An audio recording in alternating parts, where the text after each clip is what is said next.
হাসিনার মতো তাগুত জালেমের বিরুদ্ধে রুখে দাঁড়িয়েছি, জেল খেটেছি, রিমান্ডে গিয়েছি, দিনের পর দিন রিমান্ডে থেকেছি, মাসের পর মাস, বছরের পর বছর জেল খেটে এসেও আমরা আমাদের জবানকে লুকায় রাখি নাই, বাতিলের বিরুদ্ধে কথা বলে গেছি। রসুলের ভালোবাসার প্রশ্নে আমি আমার ভাইকে ত্যায্য করতে প্রস্তুত, আমি আমার বাবাকে ত্যায্য করতে প্রস্তুত। ঈমানের প্রশ্নে, আকীদার প্রশ্নে, ইসলামের প্রশ্নে, রসুলের প্রশ্নে আমি আমার নেতাকে প্রতিহত করতে প্রস্তুত। রাষ্ট্রপ্রধানও যদি ইসলামের বিরুদ্ধে যায়, ঈমানের বিরুদ্ধে যায়, রাষ্ট্রপ্রধানের বিরুদ্ধে বিদ্রোহ করতে আমি প্রস্তুত আছি ইনশাআল্লাহ। আমাদের এলাকার যুব সমাজ নেশাকুর হয়ে যাচ্ছে। তোমাদের বাড়িতে নেশা পাওয়া যায়, তোমরা এটা বন্ধ করতে পারবে না। আগামীকাল জুমার নামাজ লেটির কান্দায় পড়া হবে, আপনারা সবাই থাকবেন তো ইনশাআল্লাহ? আপনারা আমার নানার বাড়ির লোক, ভাগিনারা যদি কোনো কাজে যায়, মামুরা তো এমনিই থাকে। আপনাদেরকে বলতেছি দুবড়া পূর্বদলা কিংবা দুর্গাপুর এই অঞ্চলে দুবড়া পূর্বধলায় আর কোনো শিরিক বিদআতের আড্ডাখানা থাকতে পারবে না। তোমরা যদি স্বাভাবিকভাবে কাজ করতে পারো, কিন্তু আমাদের যুব সমাজকে তোমরা নেশাগ্রস্ত করবে, আমাদের যুব সমাজের হাতে তোমরা ইয়াবা তুলে দিবে, ফেন্সিডিল তুলে দিবে, আমাদের যুব সমাজের হাতে গাঁজা তুলে দিবে, আমাদের একটা তরুণ প্রজন্মকে তোমরা নেশাগ্রস্ত সমাজে পরিণত করবে। আমরা আর বসে থাকতে পারি না। আমাদের কথা স্পষ্ট। একজন উপস্থাপক ভাই আমার আগে বলতেছিল যে মাদানী সাহেব যেখানে আমরা আছি সেখানে, এই পিছনে যারা আছেন কথা বলেন, আপনারা আছেন তো ইনশাআল্লাহ? আগামীকালকে যদি ডাক আসে, এখনো পর্যন্ত ডাক অব্যাহত আছে, যদি তারা এখনো পর্যন্ত এটা থেকে ফিরে আসবে কথা না দেয়, আগামীকালকে জুমার নামাজ লেটির কান্দায় পড়বেন তো ইনশাআল্লাহ? সিএনজি, অটোরিকশা, বাস যা পারেন ভরে ভরে লেটির কান্দার দিকে যাবেন ইনশাআল্লাহ। যাবেন তো? আমরা আল্লাহর দ্বীন, খিলাফত, শরীয়ত এই ভূখণ্ডে বাস্তবায়ন করতে চাই। এই ভূখণ্ডের নেশার আড্ডাখানা বন্ধ করতে চাই। যা আল হক ওয়াজহাকাল বাতিল ইন্নাল বাতিলা কানা যাহুকা। হক এসে গেছে, বাতিল পালাতে বাধ্য হবে হাসিনার মতো।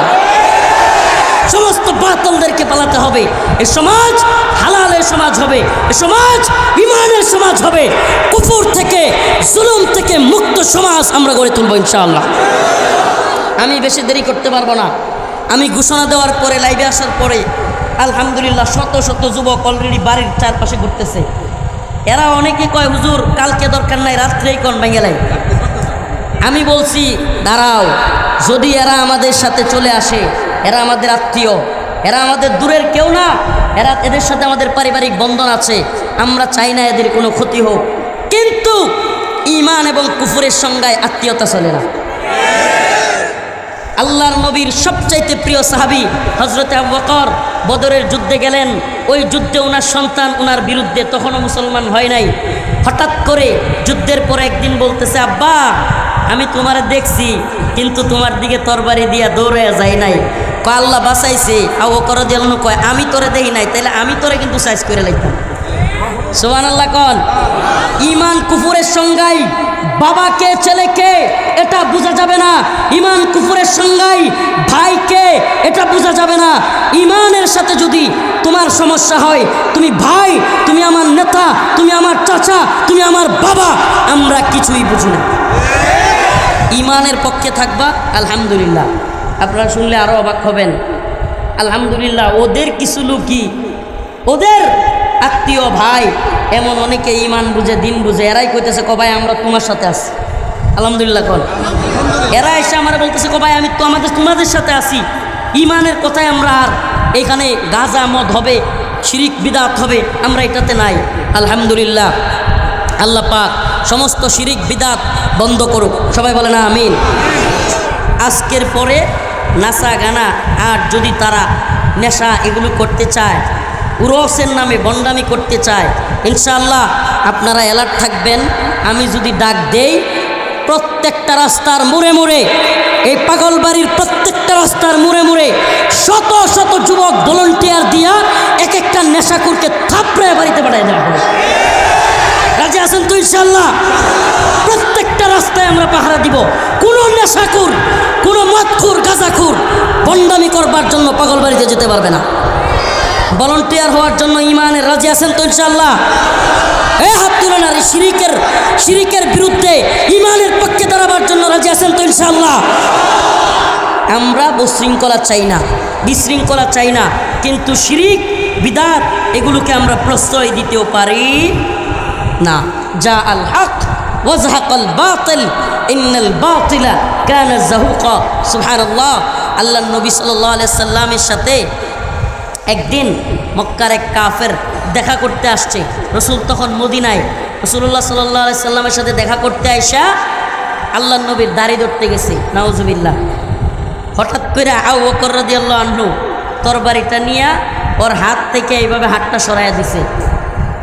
আবু বকর রাদিয়াল্লাহু আনহু বাপের নাম কইয়া ওই কাফের কয়, হে আবু বকর, হে তোমাকে কে এত ক্ষুব্ধ করলো? বলে, হে কাফের শোন, আমার রসুলের দাড়ি ধরবি তো দূরের কথা, আমার রসুলের দিকে হাত উঠাইলে তোর হাত থাকবে না। সুবহানাল্লাহ কোন? হাত উঠাইলে তোর হাত থাকবে না। আরে শুনেন, হযরত ওমর রাদিয়াল্লাহু আনহুর কথা বলি। এই মানুষগুলো আপনারা শুধু শুনছেন ওমর রাদিয়াল্লাহু আনহু অনেক গরম।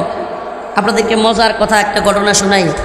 রাসূল সাল্লাল্লাহু আলাইহি সাল্লামের সাহাবী, দু জাহানের বাদশাহ হযরতে ওমর, তখন অর্ধ জাহানের খলিফা, তিনি মসজিদে নববীতে বক্তব্য দিতেছেন, খলিফা হিসেবে খুতবা দিচ্ছেন। এমন অবস্থায় এক বেদুইন দাঁড়ায় গেছে, বলছে, ওমর তোমার গায়ে জামা দুইটা কে? সবার গায়ে জামা একটা। চিন্তা করছেন? চিন্তা করছেন? আমগর মেম্বার চেয়ারম্যান এমপিরে যদি কেউ কয় জামা দুইটা কে, এটা থুইব। খলিফাতুল মুসলিমিন, অর্ধজাহানের বাদশাহ, ওনারে বলতেছে, সাধারণ একজন, হে ওমর তোমার গায়ে জামা দুইটা কেন? সবাই বাইতুল মাল থেকে একটা করে জামা পাইছে, তোমার গায়ে জামা দুইটা। হযরত ওমর কয়, আব্দুল্লাহ একটু দাঁড়ায়া জবাব দাও। হযরতে আব্দুল্লাহ ইবনে ওমর দাঁড়ায়া বলেন, হে ভাই, আমার বাবার গায়ে জামা দুইটা। এর কারণ হলো আমাকেও বাইতুল মাল থেকে একটা দেওয়া হয়েছে, আমার আব্বাকেও একটা দেওয়া হয়েছে, আমি আমারটা খুইলা আমার বাপেরে দিয়ে দিচ্ছি। চিন্তা করছেন? সেই হযরতে উমর একদিন এক কাফের ইয়াহুদি আর একটা হইল মক্কার মুনাফিক মার্কা মুসলমান, মুনাফিক, দুইটা মিলে দ্বন্দ্ব লাগছে। মানে মুসলমান দাবি করে, দুইজনে দ্বন্দ্ব লাগছে। ইয়াহুদি একজন, আরেকজন কি মানে মুনাফিক বলবো না, ওই সময় তো মুসলমান নামদারি। দ্বন্দ্ব হয়েছে জমিনিয়া। হযরতে আবু বকরের কাছে গেছে।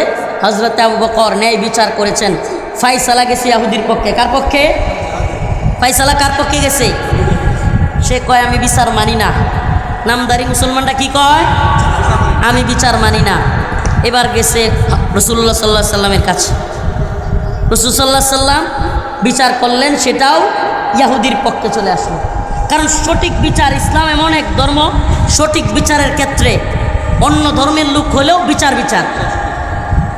দুইজনের বিচার ওই নামদারি মুসলমান মানে না। কয়, চলো উমরের কাছে যায়। কার কাছে যায়? হযরতে উমরের কাছে গেল বিচার নিয়ে। হযরতে উমর জিজ্ঞেস করলেন, তোমরা কিসের বিচার নিয়ে আসছো? কয়, জমির। এখন ওই যে ইহুদি, সে বলতেছে, উমর আমরা তোমার কাছে আসার আগে আরও দুইজনের কাছে এই সালিশ নিয়ে গিয়েছিলাম। কই, বলো কি, কে কে? কয়, হযরত আবু বকর এবং জনাবে মুহাম্মদুর রাসূলুল্লাহ সাল্লাল্লাহু আলাইহি সাল্লাম। হযরত উমর কয়, তোমরা দুইজনের কাছ থেকে বিচার করে আসছো? হ্যাঁ। কয়, কার পক্ষে গেছে? কয়, আমার পক্ষে। ইহুদি বলতেছে, আমার পক্ষে। কয়, তাইলে সমস্যা কি? কয়, সে এই দুইজনের বিচারও মানে নাই। আপনার বিচার মানবো। কয়, আমার বিচার মানবা?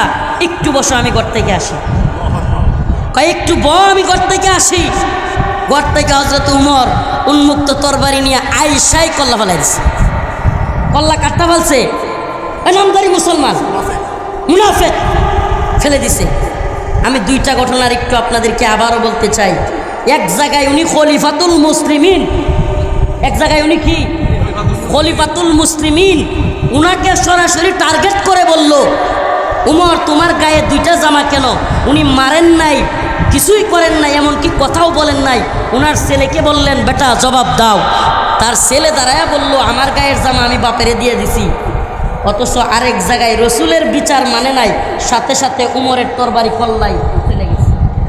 তাইলে বোঝা যায় ব্যক্তিগত সমস্যায় নবীর সাহাবায়ে কেরাম চুপ থাকতেন, কিন্তু দিন ঈমানের প্রশ্নে চুপ থাকার প্রশ্নই আসে না। সুবহানাল্লাহ কোন, সুবহানাল্লাহ বলেন। হযরতে আবু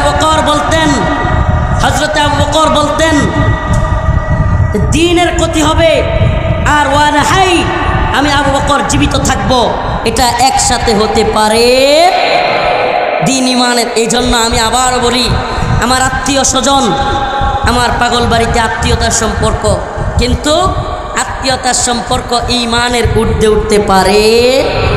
ঈমানের প্রশ্নে, দ্বীনের প্রশ্নে আমরা অবশ্যই সকলের বিরুদ্ধে যেতে প্রস্তুত। ঈমানের প্রশ্নে আমি আমার বাবার বিরুদ্ধে যেতে প্রস্তুত। ঈমানের প্রশ্নে, ইসলামের প্রশ্নে, রসুলের ভালোবাসার প্রশ্নে আমি আমার ভাইকে ত্যায্য করতে প্রস্তুত, আমি আমার বাবাকে ত্যায্য করতে প্রস্তুত। ঈমানের প্রশ্নে, আকীদার প্রশ্নে, ইসলামের প্রশ্নে, রসুলের প্রশ্নে আমি আমার নেতাকে প্রতিহত করতে প্রস্তুত। রাষ্ট্রপ্রধানও যদি ইসলামের বিরুদ্ধে যায়, ঈমানের বিরুদ্ধে যায়, রাষ্ট্রপ্রধানের বিরুদ্ধে বিদ্রোহ করতে আমি প্রস্তুত আছি ইনশাআল্লাহ। এটা ঈমানের দাবি। এটা কিসের দাবি? ঈমানের দাবি। এজন্য কথা লম্বা করবার সুযোগ নাই। অলরেডি পূর্বদলার সেনাবাহিনী, পূর্বদলার যারা দায়িত্বশীল ওনারা, পূর্বদলার ওসি সাহেব আমাকে ফোন দিচ্ছিলেন, আপনাদের সাথে শরিক হওয়ার জন্য আমার আসতে হইল, কিন্তু আমার যাওয়ার কথা ছিল ওখানে। ওই বিষয়টা অলরেডি উত্তপ্ত এলাকা, এজন্য আমার এখানে থাকাটা শুভনীয় নয়। আমি এই জন্য আয়েশাই বলতেছিলাম আমি চলে যাব, কিন্তু আপনাদের সাথে সাক্ষাৎ করে গেলাম। প্রিয় ধুবড়াবাসী,